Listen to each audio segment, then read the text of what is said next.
Okay, everyone, welcome. We're going to start with a few announcements and probably finish with some announcements as well for all those who would have missed this. I would like to thank you all for joining us today for the SheLeads session. As we celebrate Women's Month, we saw it fit that today we feature two of our greatest women who are in technology, being Fatima and myself. We are very proud to present OneInTech SheLeadsTech virtual webinar in honor of Women's Month, really, not even Women's Day. Okay, I think let me start by thanking our delegates. We had over 350 delegates attending our very first virtual conference, which was really great. We had to move with the times really and make sure that we still deliver to the ISACA members with our annual conference, which this year we held virtually.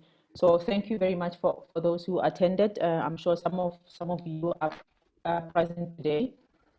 We also had a few sponsors, and which I would also like to thank. We had the Auditor General of South Africa. Really, I've been our annual sponsor for as long as I can remember. Mobius Consulting, thank you very much, who was our platinum sponsor. Beta Software was our gold sponsor. We had No.B4, our silver sponsor, thank you very much. PwC sponsored the app that our delegates were using. We also had Symphonize, who was our silver sponsor, and Excel, who was our display sponsor. Once again, I really want to say thank you to these sponsors, because without them, it would be very difficult for us to present the conference on an annual basis. We are hoping that we will be seeing more sponsors next year, and we're hoping that all of these companies will also return to sponsor us for the conference next year. Now, it's going to be a very exciting year next year. COVID thought it had the best of us, but no, it didn't.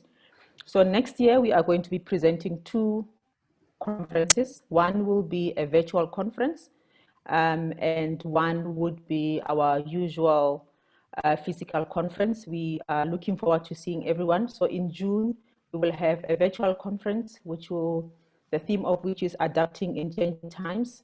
And from the 20th to the 24th to the 25th of August, we will then have our normal physical conference. We pray and hope that COVID will be behind us and we will be able to meet physically, but I am pretty sure that we should be able to. You know, as ISACA, our job really is to make sure that we engage our members and we educate you as much as to upskill yourself, or you are new at cybersecurity audit, which is a very topical issue right now. Please do register. There is a link that has been sent, so check your emails. If you don't have information, you can email info@isaca.org.za and we'll be happy to send you the link. Now, there's also a few special events that are coming along. We have on the 3rd of October, we have our Community Day, where on 27th of July, and we'll be closing on the 31st of August. So it's closing soon. So please, please, please nominate those who you feel are worthy of nominations. There are guidelines that have been sent. Otherwise, you can go onto the Engage website and you can see what the guidelines are. If you still need more information, just drop us an email on info@isaca.org.za.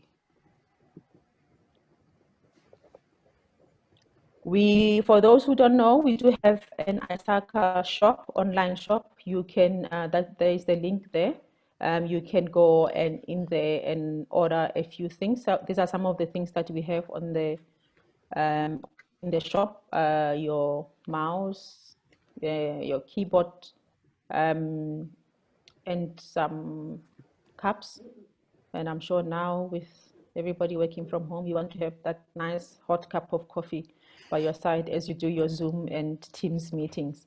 So please do log in and check out a lot more stuff that you can find at our shop, as well as some of the educational publications that you can purchase online. Now, coming to why we are here today. So today we are featuring Fatima Ameer-Mia, who is a director in technology, media, and telecoms practice at Cliffe Dekker Hofmeyr, who is going to be talking to us from a legal point of view about some of the intricacies that COVID is presenting to us and some of the laws and regulations that we need to be aware of.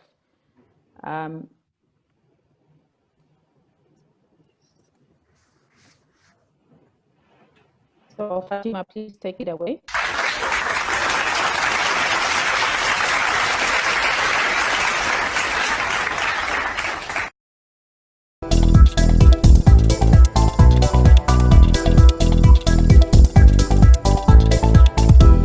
Hi, good afternoon, everyone.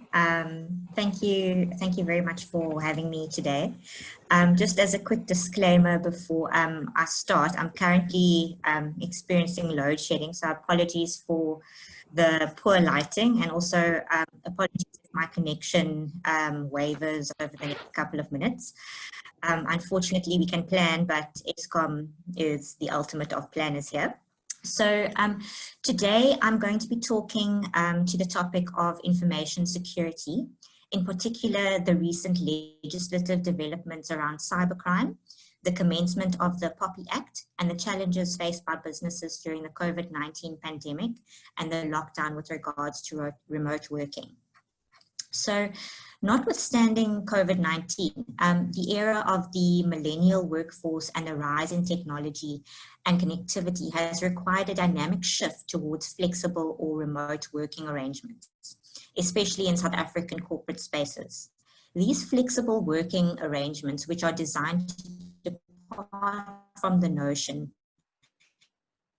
that employees need to physically, usually envisage scenarios where employees can clock in their hours from the comfort of their own home, from a coffee shop, or even abroad. This has now been accelerated by COVID-19 and the hard lockdown which has been faced throughout the world. Companies have had to quickly transition to allow employees to work remotely, and it's clear that remote working is going to be the new normal for the foreseeable future. With an increased reliance on technology due to remote working arrangements, companies may be faced with cybersecurity challenges, including cyber attacks and cyber-related fraud. Despite cyber software which is available to employees, there is always an added inherent risk in accessing a company's network from any place other than the workplace. So the most common forms of cyber attacks include interception of email correspondence and phishing scams. This often occurs when cyber criminals monitor the servers of either the sender or the recipient of an email communication and then strategically intercepts the communication by posing as a sender. Companies should also be aware that there's been an increased number of reported phishing scams related to COVID-19. So, for example, there are reports of fraudsters who impersonate agencies such as the World Health Organization, a company's HR department, or government agencies. And typically they entice people to open up attachments or click links with information regarding COVID-19, vaccines, or investment opportunities. Attackers are then able to push malware, ransomware, and attempt to gain access to personal information and passwords. So what is the law relating to cybercrime? From a legal perspective, the law has generally been quite slow in keeping up with technological advances, but things are slowly starting to progress. South Africa has a hybrid legal framework. Cybercrime offences are regulated under various pieces of legislation as well as the common law. So email interception, hacking, identity fraud, and computer-related extortion are recognized as offences under the Electronic Communications and Transactions Act, and the maximum penalty is a fine, which is unspecified, or imprisonment not exceeding 12 months. The government also recently passed the Cybercrimes Bill, which once effective will create a variety of new offences which don't currently exist in South African law and which afford companies a degree of comfort with regards to the prosecution of cybercrime offences. The bill also imposes extensive cybersecurity obligations on electronic communication service providers and financial institutions. Non-compliance is going to carry quite hefty penalties and or imprisonment. Companies which are defined as electronic communication service providers will be obligated to assist the law enforcement agencies and investigators, and failure to do so will constitute an offence. Although South African law doesn't specifically impose a duty to implement cybersecurity, the POPI Act does contain obligations on responsible parties to implement reasonable technical and organizational measures to safeguard personal information which is in their possession or control against any unauthorized access, and this will likely include adopting cybersecurity measures. So let's talk about the POPI Act. Now, as you are no doubt already aware, the long-awaited POPI Act has finally come into force with effect from the 1st of July 2020. Companies will have a grace period of 12 months to become compliant. So that means by the 30th of June 2021, all companies would process personal information would need to be compliant. Now, POPI has been in the pipeline for many years, and I'm sure that most of you at some point over the last 7 years would have attended a POPI compliance talk. I'm not going to talk to all of the provisions of POPI today. What I will be focusing on is the information security aspects. So before we go on, what I'd like you to do is just pause and think about where you would find personal information in your organization. Start by thinking which of your business units are processing personal information. For example, your HR department would be processing employee data or data about potential candidates as part of the recruitment process. Your IT department would be processing of employee data, supplier data, customer data, and potentially your marketing department would also be processing customer data. It's also important to think about who you share the data with and in what form. How do you store it? How do you secure it? POPI will have a significant impact on IT governance and the manner in which organizations process personal information. Other issues to think about as well is whether you've got security standards in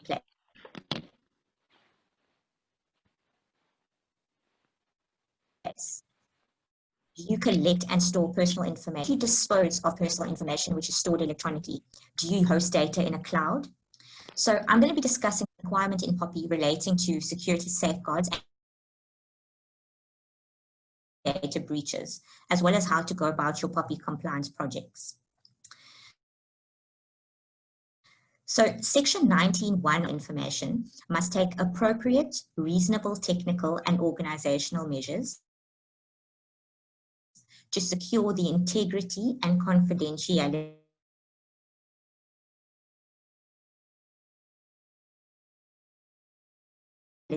of personal information.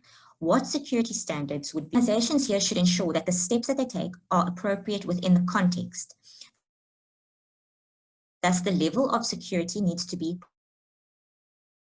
proportionately suitable in relation to the personal information being processed. For example, for a hospital which processes special personal information, such as a patient's medical records, it would be appropriate to have stricter and more robust security measures in place than a small business which only processes its customers' email addresses and telephone numbers. POPI also adds in the qualified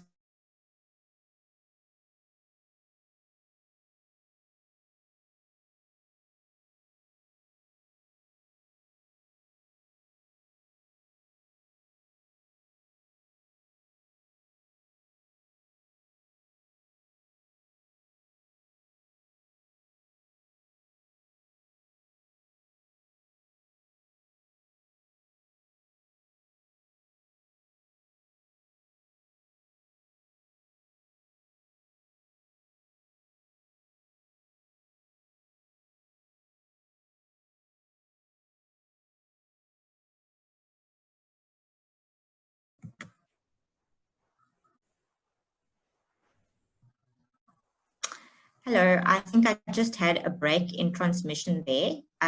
Is everyone able to see and hear me?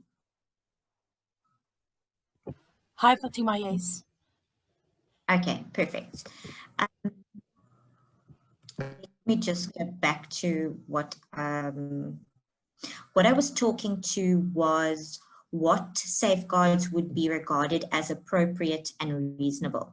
So what I was saying is that if an organization is a bank or financial institution which processes highly confidential financial data, one would reasonably expect the use of more secure technology such as encryption or compliance with international best practice, as opposed to, but the same standards can't be expected to apply to your one-man band, who's selling coffee down the road. So what practical steps can a business take to comply?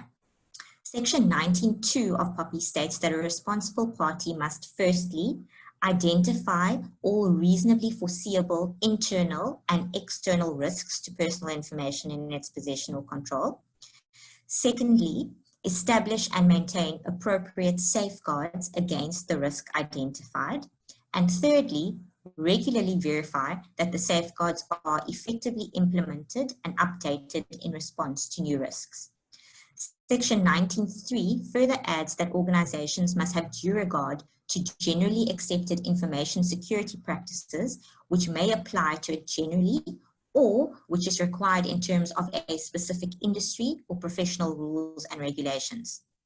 So certain industries may have additional responsibilities, such as, for example, those engaged in direct marketing or those processing personal information of children. And organizations should ensure that they're well informed about any particular additional obligations which they do have. So what safeguards can your business adopt to protect against these risks?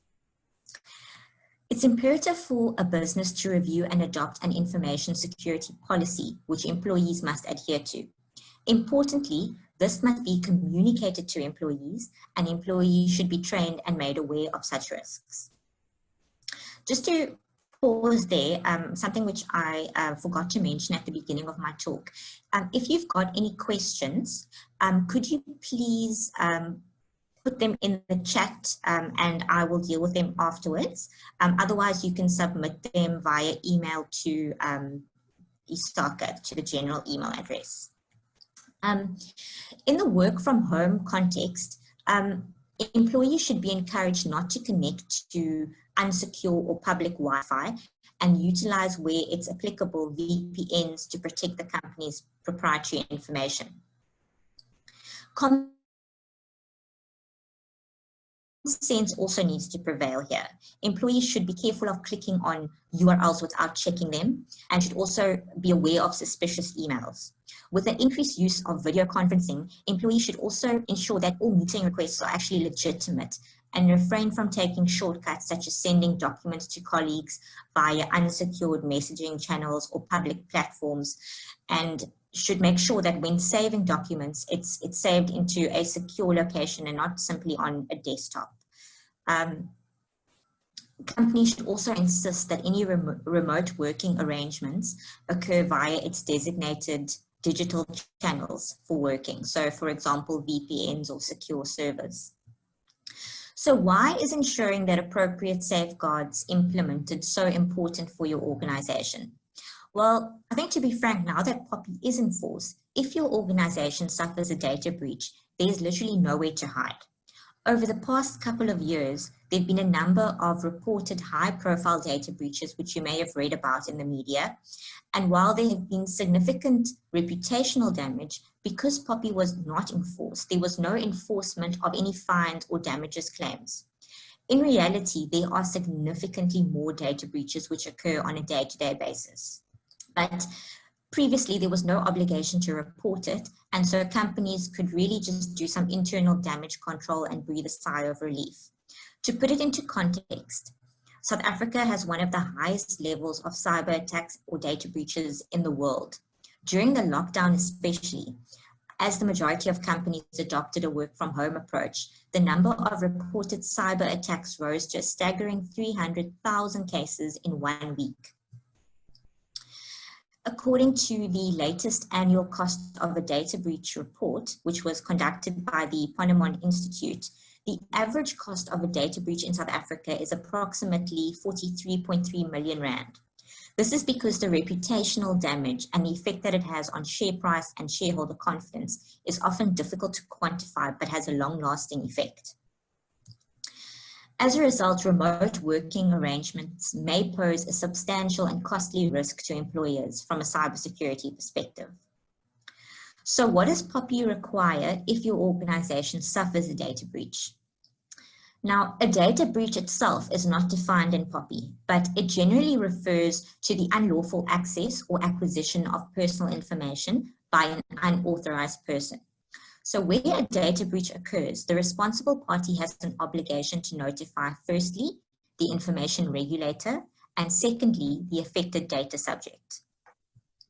The notification needs to be made in writing as soon as reasonably possible after the discovery of the data breach. The notification also needs to provide the data subject with sufficient information to allow the data subject to take protective measures against the potential consequences of the breach. Now, apart from the data notification obligations, which are set out in POPI, there may also be additional contractual obligations regarding what an organization must do in the event of a data breach. These may be set out in the agreements with suppliers, customers, or your privacy policies. Non-compliance with the obligation to notify would be a breach of POPI and may lead to the imposition of administrative fines and/or criminal sanctions such as imprisonment. Damages can also be awarded against the responsible party, whether the breach was notified or not.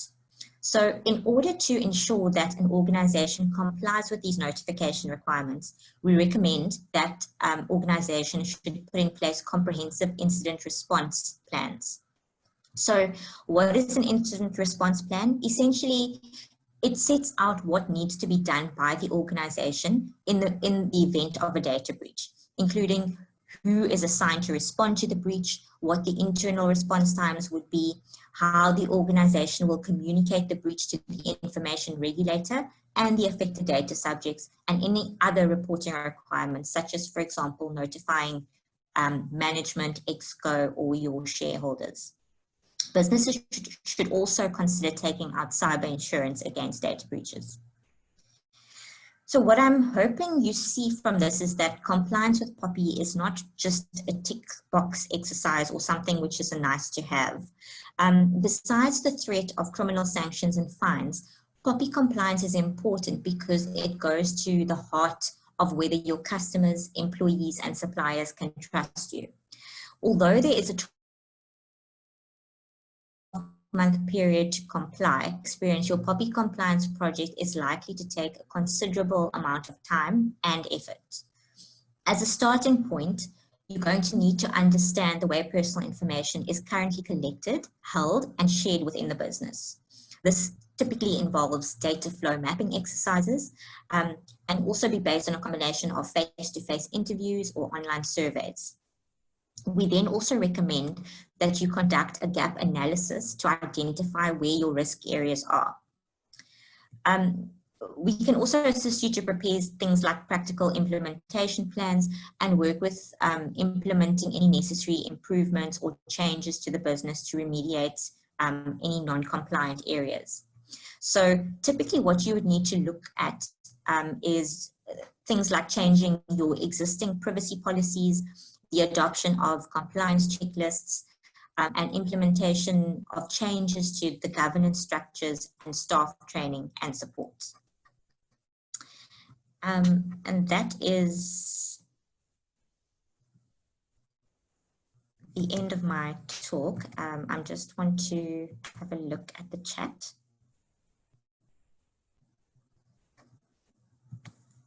So please, if you've got any questions, please will you send them to the group chat. There's a little icon at the bottom of the screen.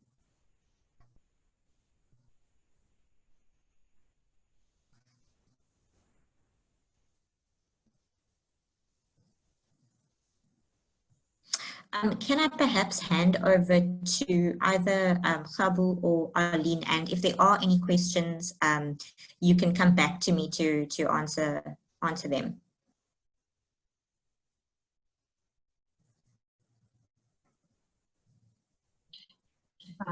I was on mute, chatting to myself. Good afternoon, everyone, and afternoon, Fatima.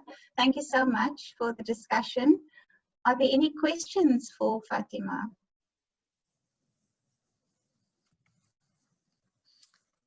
We'll keep monitoring.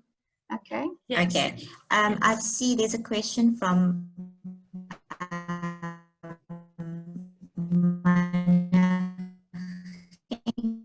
Kekana, which says how far the cybercrimes bill was, my connection is unstable, but the cybercrimes bill was recently passed by both the National Assembly and the National Council of Provinces. So it's still in the form of a bill, but it's likely that it will become an act relatively soon, although, you know, relative is the operative word there. But it looks like taking kind of quite swift action, especially because POPI is now in effect, to make the cybercrime bill come into law soon. We've also got a question from Solisile, sorry if I'm pronouncing your name wrong. It says, since companies have 12 months to comply, will they not be held accountable until they comply? So during the 12-month grace period, the information regulator will not be able to issue any administrative fines or penalties. But once the 30th of June 2021 comes, it's kind of all systems go. So then from that date, she'll be entitled to investigate complaints and issue administrative fines. So the 12-month period is really to allow companies to comply, and no fines will be issued during that 12-month period. But from 30 June 2021, you know, everything is fully operational.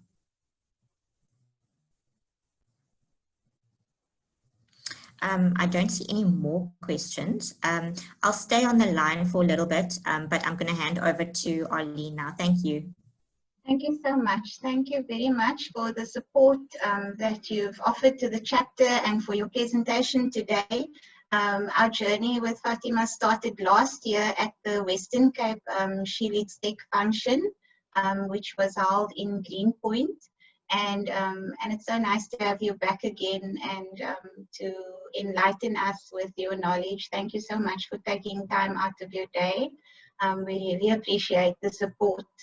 At this stage, I will then introduce Kgabo, who you've already heard from. So Kgabo's got quite a long bio, but I'll be brief.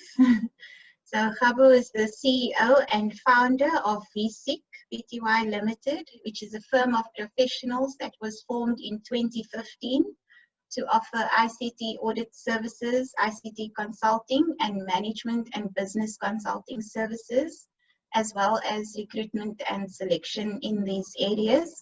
She holds a master's in computer science, a management advanced program diploma, and is C-Risk and CISA certified. She has over 25 years of experience. She's passionate about women and youth development, community upliftment, and continuous learning. She's an active board member and president of the Rotary E-Club of Southern Africa, and she also serves on the ISACA South Africa chapter board of directors. So join me in giving Kgabo a warm welcome.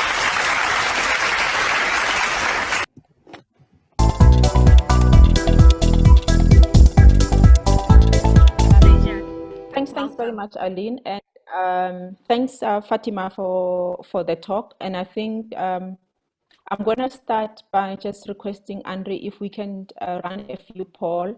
It's just that so I can understand who we have in the audience, and just to get a feel of where we are in terms of, you know, COVID-related risks, so I can then be able to channel my talk accordingly. No problem. So we're going to run a few polls. If you can please just participate in those so that we can have an understanding of who I have.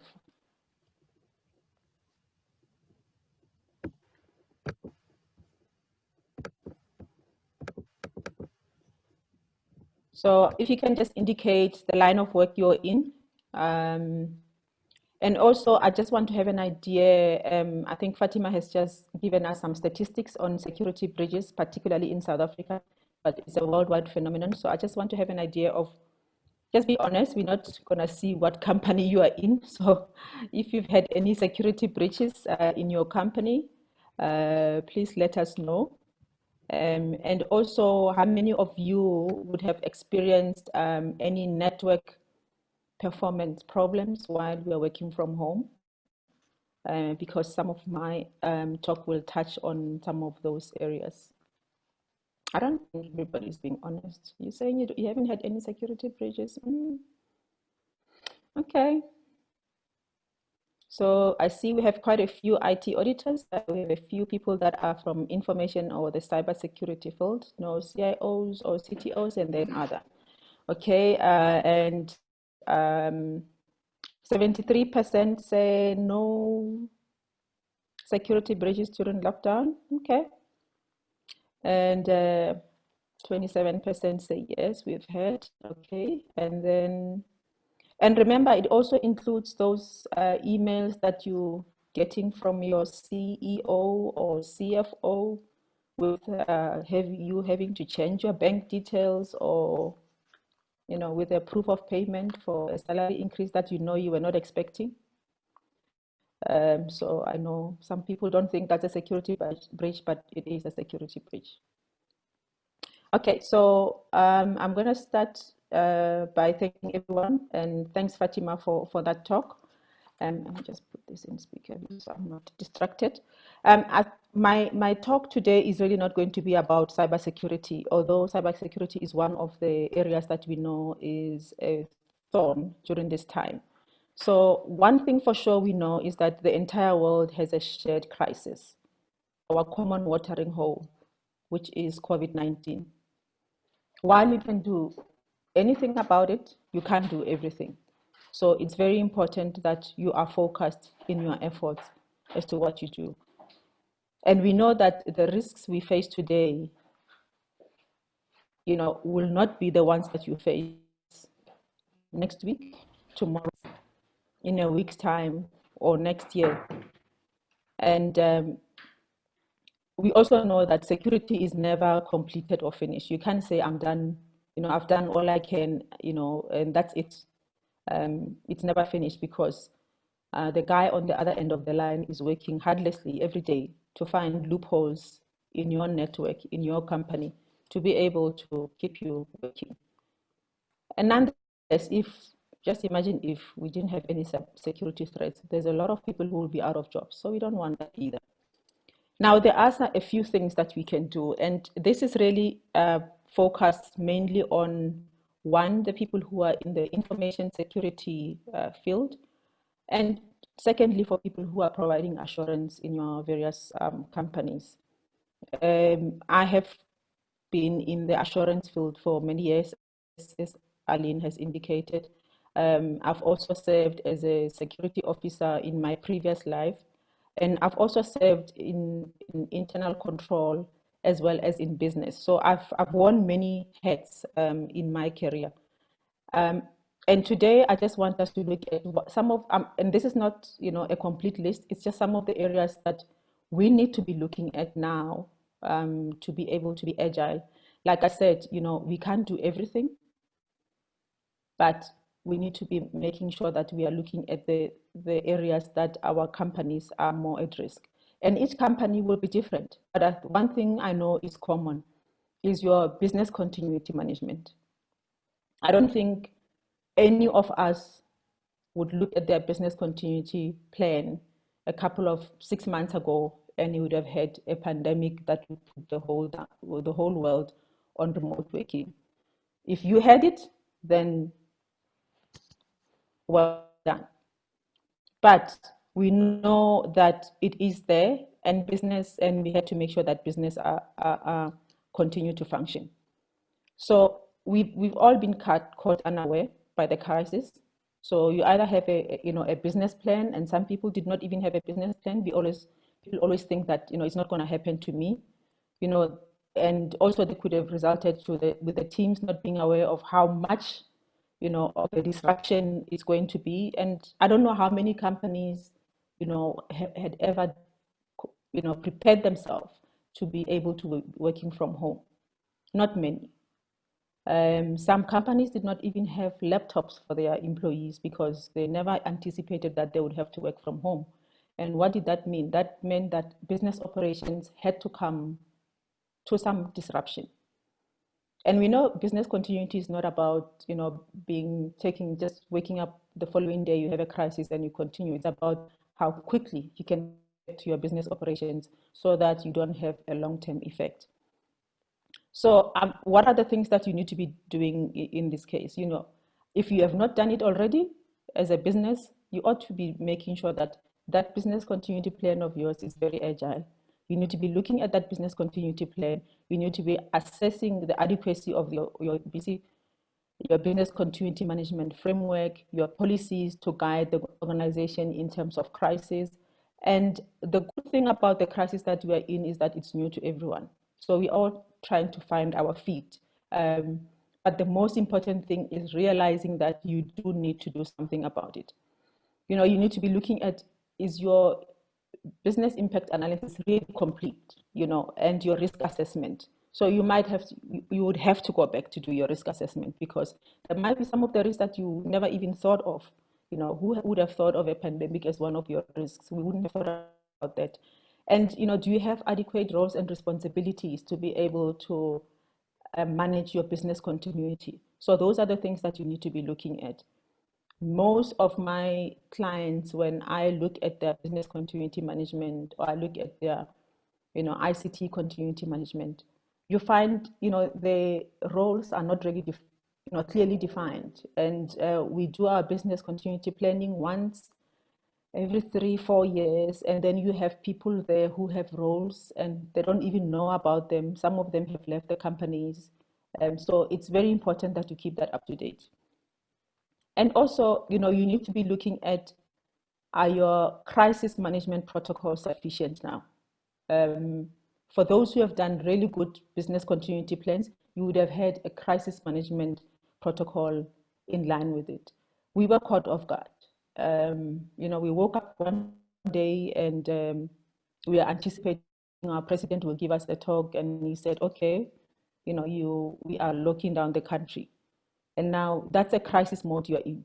If you are in a big company, you might be in a logistics company, you've got freight coming into your company. What do you do? So it's a crisis. So it's important that you look at your crisis management. And at this point in time, is it adequate? Your testing scenarios, no one could have foreseen that everyone would be working from home. And therefore, you would never have had to say, everyone go home, we're going to test our business continuity where everybody's working from home. So some of those testing scenarios would have to be relooked at. Now, one of the other things that has been introduced, which is a very critical audit that you need to be looking at, or a critical area where you have to be putting controls in place, and Fatima has touched on it, is cybersecurity. Like she said, in South Africa alone, we've had over 300,000 security breaches. I recall in my emails, receiving more than 100 emails, and I could immediately see that this is not on. If anything in your mind tells you this looks suspicious, don't even go and open it. If you are not waiting for any payment and someone says there's a proof of payment in your account, it's not true. So it's not just about us, but it's about educating the entire environment, your workers, about the risks that they face now that they work from home. I mean, a simple thing like your printer, and I'm sure most of us have printers at home that are wireless, can be a security problem because it can be easily manipulated. It's things that we've never really thought about. the VPN that you think is secure, when you are exposed to where employees are working from home, how secure is your VPN really? I've had instances where I was using a VPN, but we found that, there were some vulnerabilities that were trying to be breached. And fortunately, we had enough controls in place to be able to identify that. So remember, sometimes, you need to have those preventative controls. It's not just about detecting them, but it's about, preventing them from happening. So you need to be able to have those identity solutions in place so that you can identify any threats that are imposed to your network. Things like your mobile connectivity. Sometimes your laptop might not be working. You want to be in a meeting, and what do? You use your mobile phone. And is your mobile phone secure? You might not know as the business. So therefore, when you look at your cybersecurity threats, now you need to be extending not only, and most companies do have mobile security policies, but it would not have covered the scenario that we found ourselves in. So that your work from home models introduce an increase in cybersecurity attacks. So as organizations work, to expedite your implementation of people working from home, you need to make sure that your platforms, your security configurations are not missed. Your security management activities can be put on hold while we are trying to get everyone to be working fine. So systems that you previously thought were low priority now could be critical. You might have had a policy where you say, you're not allowed to bring in your own devices into the business, but now you might find that you actually need your employees to use their devices to complement your infrastructure. So these are some of the things that you need to make sure that you have in place. So your policies and procedures are often put in the back burner because we want to get things going, but you need to make sure that those policies and procedures are now updated. And Fatima also touched on it. Your information security policies, your crisis management policies, your recovery policies and procedures, these needs to be updated. They need to be communicated because your employees need to be aware of those. Quite often we write policies, lovely policies and procedures, and we put them in the desk or we file them in a folder, and we don't inform our employees about them. So make sure that those things, are in place. One of the things that we never even think of is that, when you're working from home, you're working in a space where you're sharing it. You might be sharing it with a lot of people. You might be sharing it with your family members who might be working for your competition. So, when you are sitting and discussing important company business, are you making sure that, you are secure in terms of what you say? Where are those members? Are they in an earshot away from what you're saying? So, those are some of the risks that we never even thought about, but they are now real. So you must make sure that when you work from home, you protect yourself, you protect your company, you protect your company's information and intellectual properties. Now, the other area is your security and operational controls. So now that you've put your cybersecurity, because everyone seems to be focusing just on cybersecurity, but you now have remote access as the mode of people working. Do you have remote access management controls in place? Are those adequate? How about your change management procedures? I've had a few of my clients who have had to update to update their procedures. So instead of your password expiring every 30 days, they've made it 60 days or 90 days. Because now suddenly there is a lot more request for those things to be done. But as you do those things, are you not exposing yourself? Have you considered some of the other controls that you can put in place, such as multi-factor authentication, for instance? So some of those things that you need to be thinking of is when you're working remotely, what are the risks that you are introducing into your environment? And do you have the right governance, good governance mechanisms to be able to deal with those things? So you need to be changing your environment so that you can deal with those. Network support services and communication are key right now. because our network support function has to make sure that we have access to the network, because the worst thing the last thing you want is for your employees not to be able to access information that they need to be able to do their job, to be productive. So your network support services and communication is quite critical. Confidentiality of data, I think Fatima has touched on that a lot in terms of, in South Africa, POPI, GDPR in other parts of in Europe, but it's quite important. Your data privacy is quite important right now, and you to be able to understand, POPI, you need to be able to understand your data privacy strategy. And this is one of those areas, and I'm sure most of my colleagues in IT audit are grappling with, where you walk into an organization and you want to understand what their data privacy strategy is, or their data strategy is, and no one seems to know. They will point you to IT, and IT will say, no, but it's not ours, it's business. And I think it's one of those things, like business continuity management. For many years, business will send you back to IT if you're looking for business continuity plan. And similarly with data, people seem to think that it sits with IT. IT don't own the data.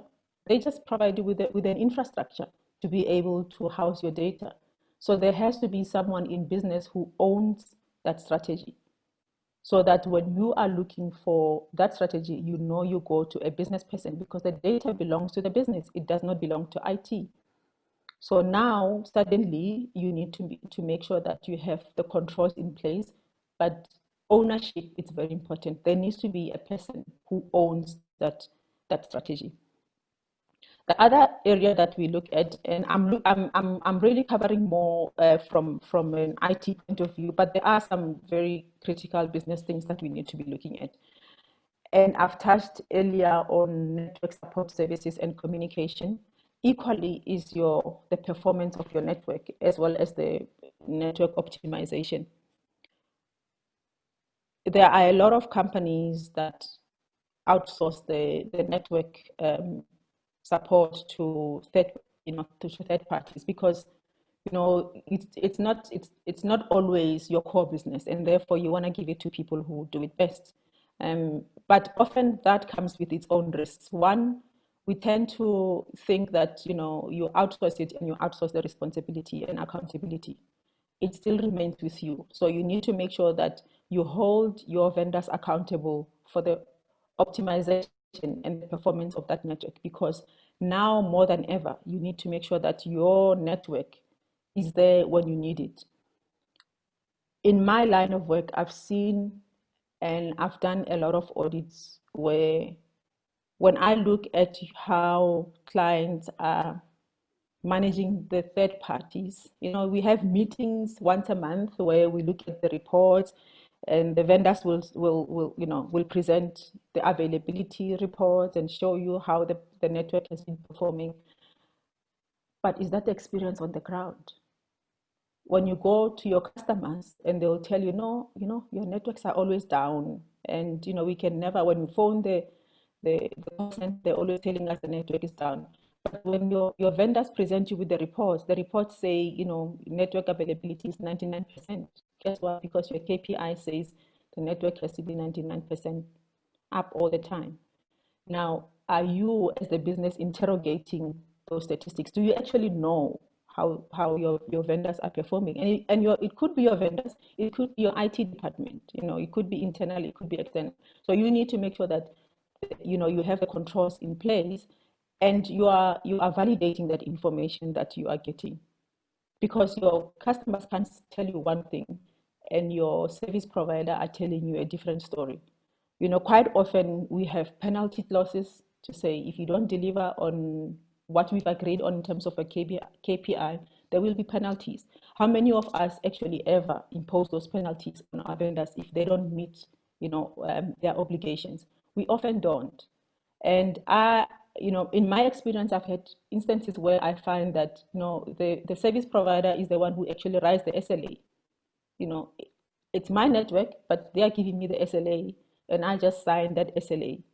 No, it's, it's my network, so I'm going to tell you how I want my network run. So we need to make sure that when it comes to those things, you have your optimal network performance, your customer experience is not compromised, and most important is compliance with, regulatory requirements.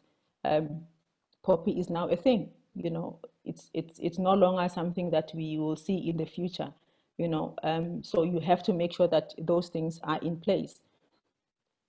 And also, your delay in the restoration of your network. Yes, things might happen. And in South Africa, unfortunately, we have Eskom, So when Eskom hits you, how do you make sure that you still have, productivity from your employees? Because that is beyond anyone's control. So what are you putting in place to make sure that you optimize as far as possible, and you enable your people to be able to work from home when they don't have electricity?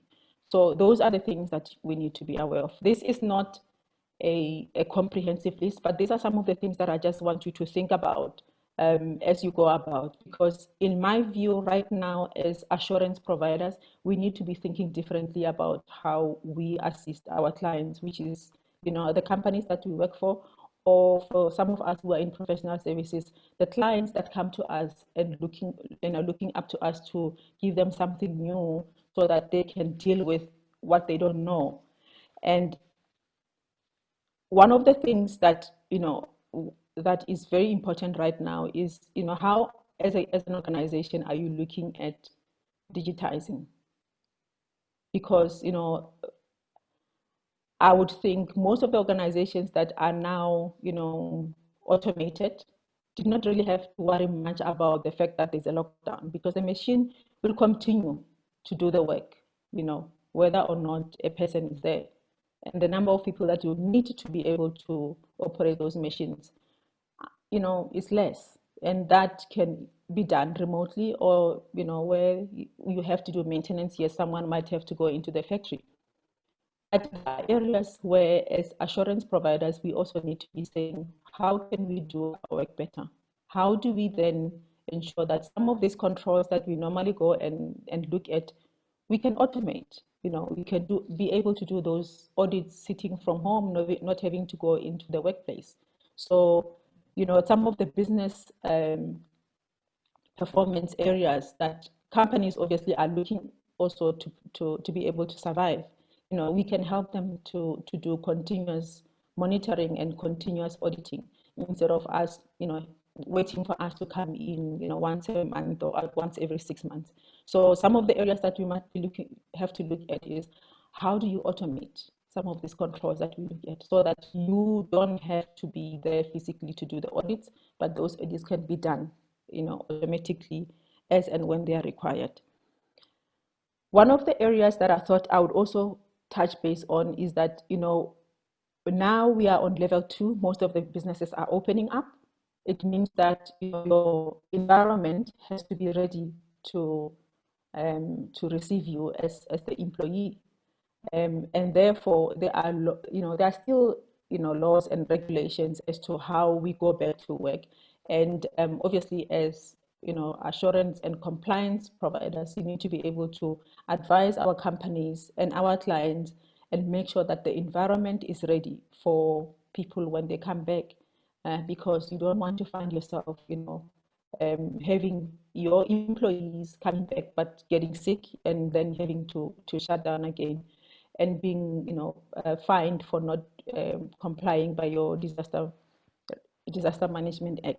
So you need to make sure that the employees are safe to return to work. So your environment, is it safe for employees to come back? I think most of the companies have been preparing themselves and putting all the safety measures in place, but you need to make sure that you keep that up, because the levels might be going down, but the virus is still with us. So you need to make sure that you are complying with those activities.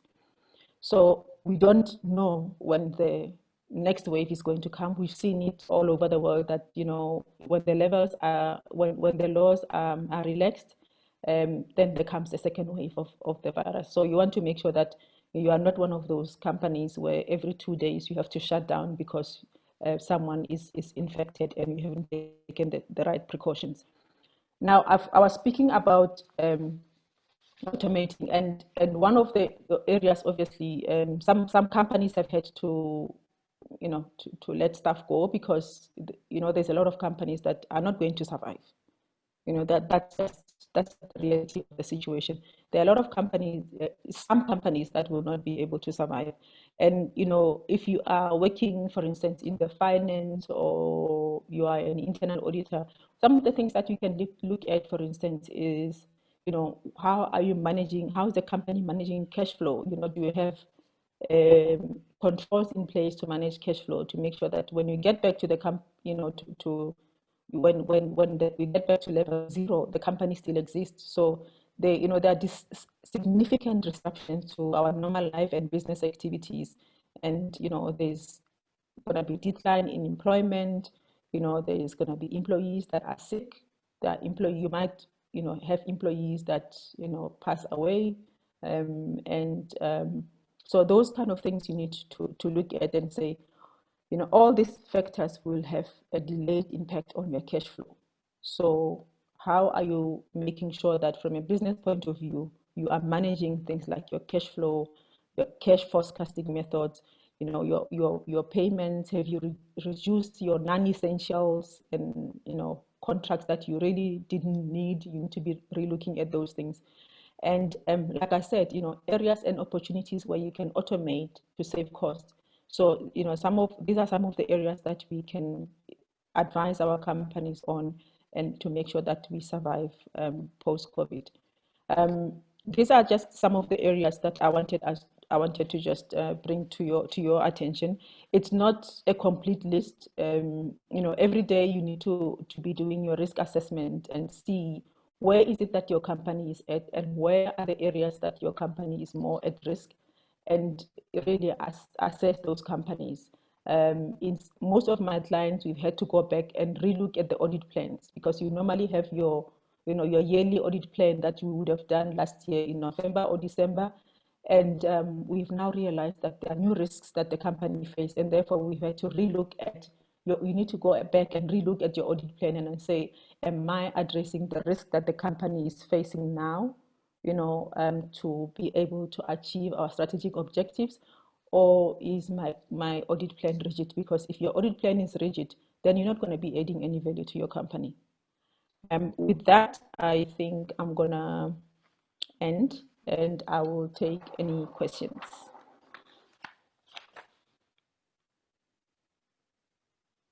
I really don't like this virtual stuff because I can't see anyone.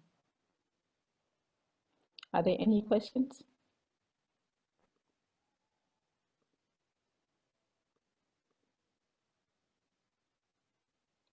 Okay, if there are no questions,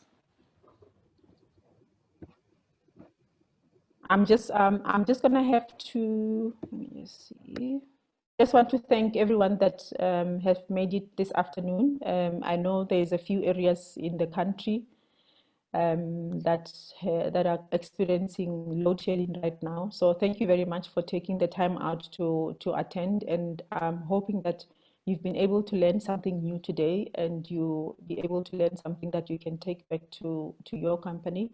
If you want to get hold of me, you can find me at Johannesburg at isaca.org.za, or you can just contact the office. They will share my contact details with you. If you need any professional assistance, I am open to have your discussions with you. Thank you very much. I think for those that might have missed the announcement, we will just go through that again. I think the most important thing is that we are having 2 conferences next year. We will have one physical one, which will be in August, and we will have one in person in June. So please do make sure that you join us. We had a very successful conference this year. It was smooth running, and I'm not just saying that because I'm a member of the board. I truly was shocked as well that it went so smoothly. And it was our first one, so it was really great considering that we had over 350 members joining us. So please do join us next year. We are going to be having these webinars every month to make sure that we keep our ISACA members up to date as to what is happening. So please do look out and join us if you can. So if you'd like to unmute yourself to ask your question, it's fine. We've done the unmute thing. So I'm just looking at the phones. I think there's one question from Terence. Yeah. Terence, how do organizations test their continuity plans to make sure that it remains relevant during this pandemic? Terence, thanks. Hi, Terence. Mr. T, how are you? Okay, so Terence. Fine, thanks.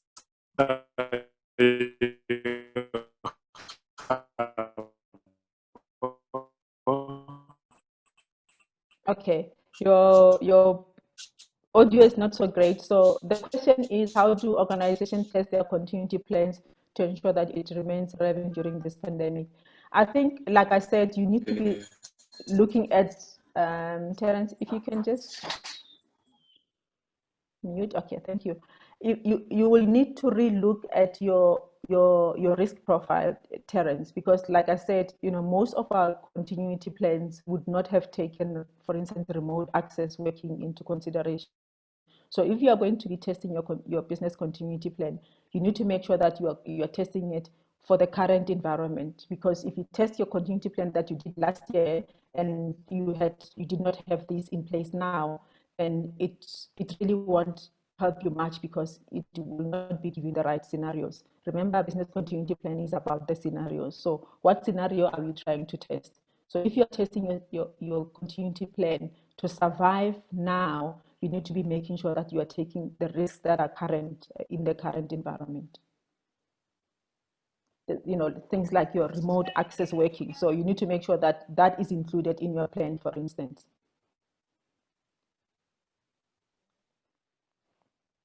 Thanks, Kgabo. I also have a question. Okay.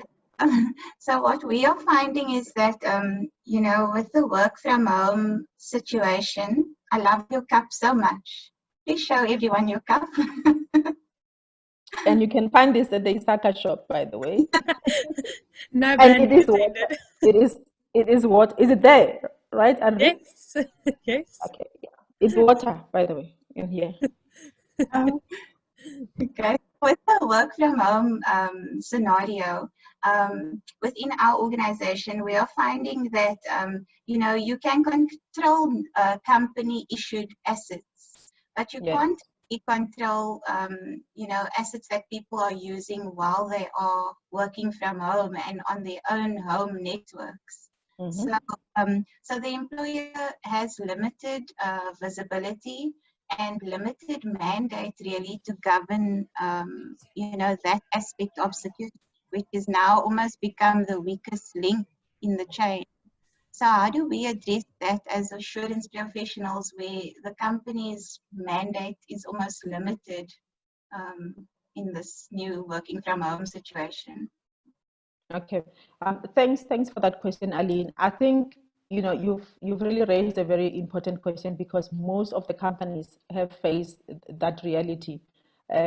Like I said, some companies, when the lockdown happened, didn't even have enough laptops, for instance, to issue to their employees so that they can take those laptops and go and work from home. So they've had to rely on employees introducing their own devices into their networks, which creates a problem. And that's why then you need to make sure that you introduce the right access measures. For instance, your multi-factor authentication controls that you can extend onto the devices that the employees have at home. In some instances, some of my clients have even gone as far as ensuring that they provide licenses for the employees to put the right antivirus software and things like that on their own devices that they are going to use for work. So one of the things that you can also do is for your employees to register the devices that they're going to use for work purposes, so you can make sure that they are covered in terms of your security. I think the most important thing also is your security policies. So you can't ignore the fact that you need to have security policies that stipulates exactly what is, allowed to be used by your employees, and be able to work with that. So you can have in your security policies to say if you are going to use devices that belong to you. We used to have we still have your bring your own device. You can extend your company security onto those devices, but obviously you have to bear in mind that there are license issues when it comes to that. So the best thing that you can do is make sure that your security policies cover those devices, and your employees are aware of the risks that they are introducing onto the company by working on devices that have not been authorized by the company.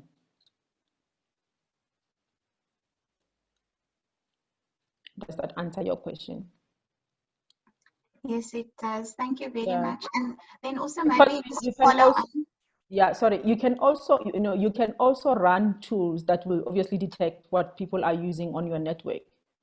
So you can run tools that will detect or prevent people from using devices that are not registered. So the best thing to do is make sure that those devices are registered with the company, so you know that they are coming into your company. You can't just let anyone just get introduce devices into your network.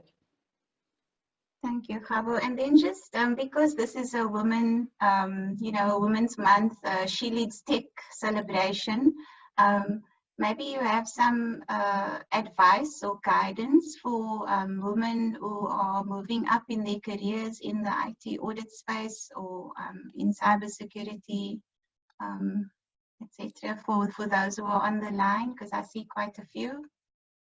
Okay. Yes. I think technology is not something to be scared of.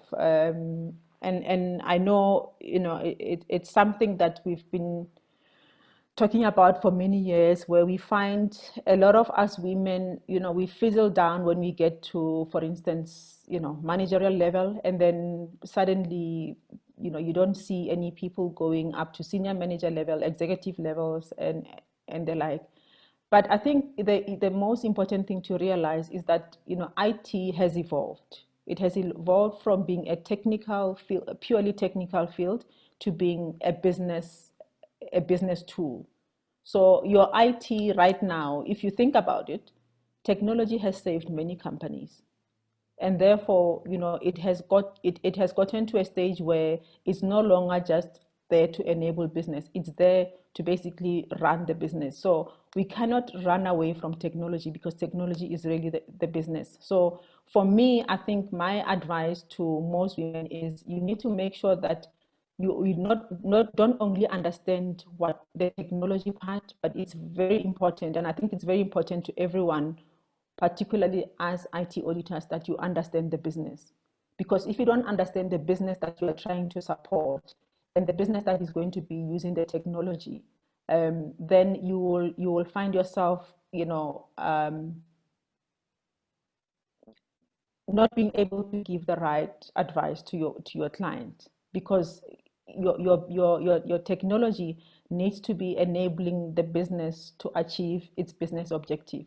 So your digital transformation, your digital strategy, like I said, your data strategy, are no longer IT, belonging to IT. Those are business tools. Those are business strategies. And therefore, as people who have a technology background, it's very important that we immerse ourselves in understanding where the business is going, because it's only through understanding, putting together the two, that you will find yourself that you are a much better advisor to business, and you are much better able to navigate the world of technology if you empower yourself to understanding the business side of things. So for me, is don't be scared. It's no longer, it's never been a men's world. I've never considered it to be a men's world, but I've from from when I was younger, I realized that if I don't empower myself to understand the business, then I found myself that I was lacking in terms of the kind of advice that I can give to the business, because I was only I could only talk technology. You can't talk technology without talking business, because it doesn't exist in isolation.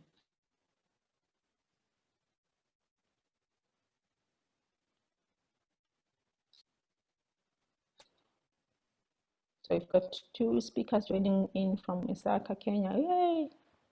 Thank you. So thank you very much for everyone from joining from all parts of Africa.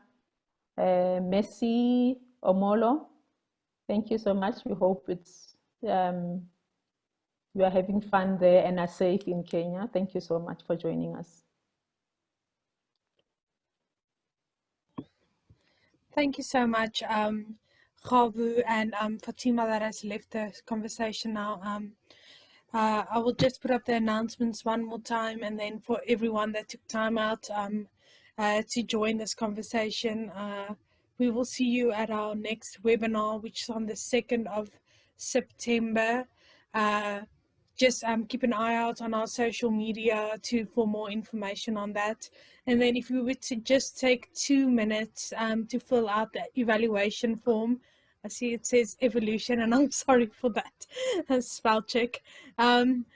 Just to fill out the evaluation form that is put in the chat, just on how you found this webinar, and then we will see you next time. Okay. Thank you.